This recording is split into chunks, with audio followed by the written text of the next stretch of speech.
الرحمن الرحیم. سلام، وقت همه بخیر. انشالله که خوب و صحتمند و سرحال باشین. چطور هستین؟ بخیر اومدید؟ درسایتون خوب است؟ خدا رو شکر. خدا رو شکر ما هم خوب است. پس بریم که درس خدا بخونیم. درس ما درس 51 فصل 6 جغرافی صنف دهم است که در صفحات 175 الی 178 کتابتان در مورد ساختمان زمین گپ زده. اما پیش از او بسیار زیاد کوتاه راجع به درس گذشته هم بگوییم. کارخانگی هم براتون در اون مورد داده بودم. در درس گذشته ما شما سیارات منظومه شمسی رو گفتیم که چی هست. گفتیم سیارات منظومه شمسی در مجموع سیستم نظام شمسی را تشکیل میتن و عبارت از 9 سیاره است که در مدارهای بیضه‌ای و مستوی های جداگانه به مسافه های مختلف حرکت انتقالی خود به دور آفتاب انجام میدن. مثل عطارد، مثل زهره، مثل زمین، مثل مریخ، مثل مشتری، زحل، اورانوس، نپتون و پلوتو که دانه دانه براتون تمامش تشریح کردم. چی خصوصیات دارن، حرارتشون به چه شکل است، فاصله شون از ما شما چقدر هست، آیا دیده میشه و نمیشه، کلش براتون تشریح کردم. اما به این که از اهداف درس جدید براتون بگویم. برای حمایت از ما چینل بیگم اکادمی را سابسکرایب کنید و سپس زنگوله را فشار دهید تا به تمام ویدیوهای درسی ما دسترسی داشته باشید و از آنها مستفید شوید. اولین هدف درس ما شما چیست؟ آشنایی با ساختمان زمین. این کره خاکی را باید بشناسیم که چی ساختمان داره. و هدف دوم کسب معلومات در مورد طبقات زمین است. باید بفهمیم که این کره خاکی چند طبقه و از چند طبقه تشکیل و ساخته شده. پس بین که راجع به ساختمان زمین براتان بگویم. کره زمین از لحاظ ساختمان شکل جیوت داره که کره نامنظم است و از طبقاتی که ما براتان میگم دانه دانه براتان میگم تشکیل شده. اولین طبقه زمین طبقه است به نام لیتوسفیر. لیتوسفیر عبارت از اونمو طبقه خارجی کره زمین است که شامل قشر زمین و طبقه منتل است و از مرکبات سیلیکون، مگنیزیم، آلومینیوم و مرکبات اکسیژن تشکیل شده. پس این میشه طبقه لیتوسفیر زمین. دومین طبقه، دومین قسمت زمین میشه قشر خارجی. اگر شما بیاین به ضخامت 8 تا 40 کیلومتر طبقه مگما که احتوای زمین انجام میده، در حقیقت از دو طبقه خرد دیگه تشکیل شده که عبارت از سیال و سیما است. پس قشر خارجی زمین که اونمو 8 تا 40 کیلومتر طبقه مگما را احتوا کرده، خودش از دو قسمت دیگه که به نامهای سیال و سیما هست تشکیل شده. مرکبات طبقه سیال بیشتر از مواد سیلیسیوم و آلومینیوم است که بالای طبقه سیما قرار داره و صخره‌های طبقه سیال هم از نوع گرانیت است که برای عمل اتکال و فرسایش بسیار زیاد مساعد است. به خاطر که قسمت بسیار زیاد صخره‌های گرانیت از منرال‌های نوع فلزپار و مایکا ترکیب شده و مقاومت منرال فلزپار مقابل عوارض ژوئیی بسیار ضعیف است و به زودی تجزیه و تحلیل هم میشه. از همین لحاظ است که تحت این تعامل خاک‌های رسوبی در نقاط مختلف سطح زمین دیده میشه و به چشم ما و شما میخوره. تمام نقاط کوهستانی و ساحات مرتفع در سراسر جهان طبقه سیال معرفی میکنن و تشکیل شده. اما طبقه سیال چیست؟ بین از طبقه سیال گفتیم، طبقه سیما چیست؟ طبقه دوم قشر زمین به اصطلاح سیما یاد میکنن که از مرکبات سیلیسیوم و مگنیزیم هم تشکیل شده. سرعت امواج زلزله در این ساحه در حدود 4 مایل در فی ثانیه حساب شده. صخره هایش هم تاریک و سیاه رنگ است و از نوع باسالت که دهین خروج مواد آتش فشانی لاوا پارچه‌های بسیار زیاد مستحکم به بار هم میآید تشکیل شده. این طبقه دور طبقه مگما را تشکیل یک لفافه احاطه میکنه و زمین اصلی ابها را تشکیل هم میده. اما از طبقه مگما براتون بگیم که طبقه مگما کدام قسمت زمین است، چه خصوصیات داره و به چه شکل است.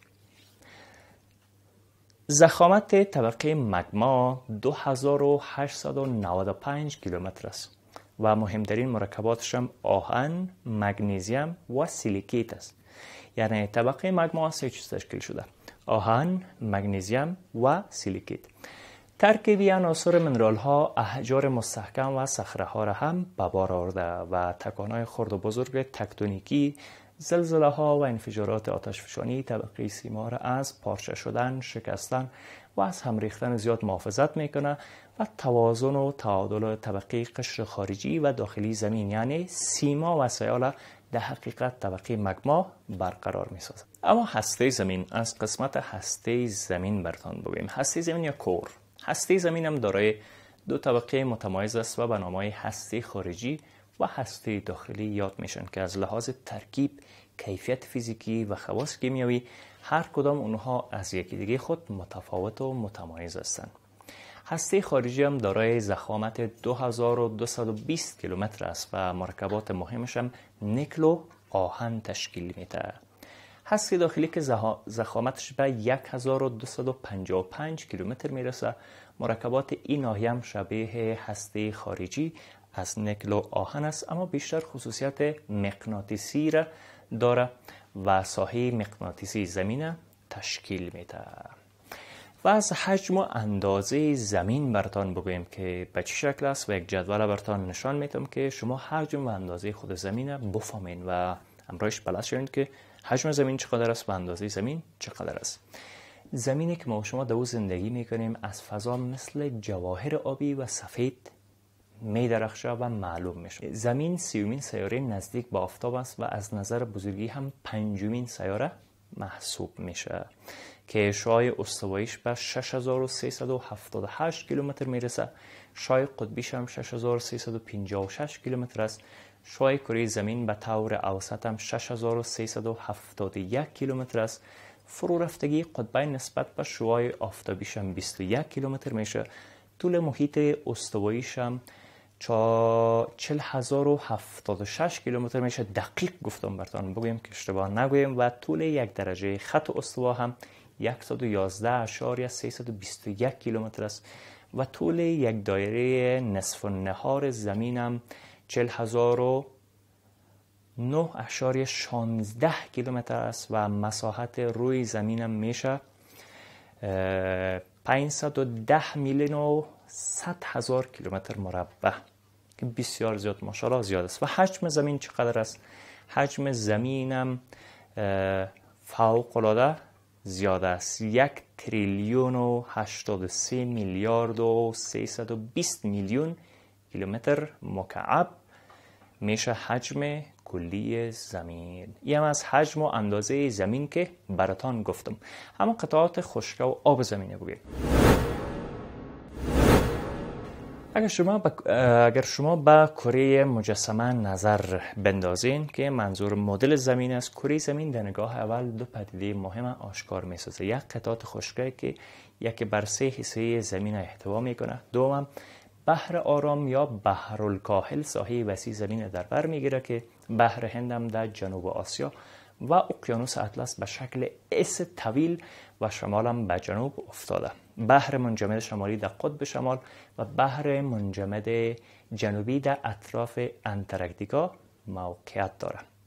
اما بریم از ابحارش بگیم. ابحار زمین تقریبا 71% زمین تشکیل میده که بحرالکاهل، تنها بحرالکاهل ببینین 180 میلیون کیلومتر مربعش تشکیل میده. بحر اطلس و بحر منجمد شمالی 106.5 میلیون کیلومتر مربع زمین تشکیل میده و بحر هند هم 75 میلیون کیلومتر مربع را تشکیل میده. اما خشکی زمین 29% خشکی داره که قطعه آسیایش 44.2 میلیون کیلومتر مربع میشه. امریکای شمالی و جنوبیش هم 42.3 میلیون کیلومتر مربع است و افریقا 29.8 میلیون کیلومتر مربع است. اروپا 10 میلیون کیلومتر مربع را احتوا کرده و قطب جنوبی انتارکتیکا هم 9 میلیون کیلومتر مربع را تشکیل داده. و قسمی که ما شما در بالا دیدیم سطح بیشتر زمین آب احتوا کرده، اما این نسبت در تمامی مناطق کره شمالی و جنوبی صدق نمیکنه. حصه زیاد احجار هم در نیم کره جنوبی و خشکی بیشتر هم در نیمکره شمالی موقعیت داره. پس ببین که کوتاه براتون دوباره درس جمع‌بندی کنم. خلاصه درس بویم باز کار خانگی رو میگیم و خیر تمام میکنیم. از ساختمان زمین گفتیم کره زمین از لحاظ ساختمان شکل جیود داراست که کره نامنظم است و طبقات مختلف تشکیل داده، از جمله لیتوسفر که لیتوسفر عبارت از طبقه خارجی کره زمین است که شامل قشر زمین و طبقه منتل است و از مرکب‌های سیلیکون، مگنیزیم، آلومینیوم و مرکبات اکسیژن تشکیل شده. بعد از او قشر خارجی زمین است که به ضخامت 8 الی 40 کیلومتر طبقه مگما را احتوا میکنه و در حقیقت از دو طبقه خرد دیگر تشکیل شده که کدام بود؟ سیال و سیما. که از سیال اول براتون بگیم. مرکبات طبقه سیال بیشتر از مواد سلسیوم و آلومینیوم است که بالای طبقه سیما قرار داره و صخره‌های طبقه سیال از نوع گرانیت است که برای عمل اتکال و فرسایش بسیار زیاد مساعد است. از همین لحاظ هم است که تحت این عامل خاک‌های رسوبی در نقاط مختلف سطح زمین به مشاهده میرسه و دیده میشه و تمام نقاط کوهستانی و ساحات مرتفع هم در سراسر جهان طبقه سیال نشان میدن و معرفی میکنن. بعد از طبقه سیمای زمین است که طبقه دوم قشر زمین هم گفتیم به نام سیما یاد میشه که از مرکبات سلسیوم و مگنیزیم تشکیل شده. سرعت امواج زلزله در این ساحه به حدود 4 مایل در فی ثانیه حساب شده و صخره‌هایش هم تاریک و سیاه رنگ است و از نوع بسالت است که در حین خروج مواد آتشفشانی لاوا پارچه‌های بسیار مستحکم به بار هم میاره که این طبقه دور طبقه مگما را به شکل یک لفافه احاطه میکنه و زمین اصلی ابرها را تشکیل میده. بعد از مورد مگما گفتیم که ضخامت طبقه مگما 2895 کیلومتر بود و مهمترین مرکباتش هم آهن و مگنیزیم و سیلیکیت بود.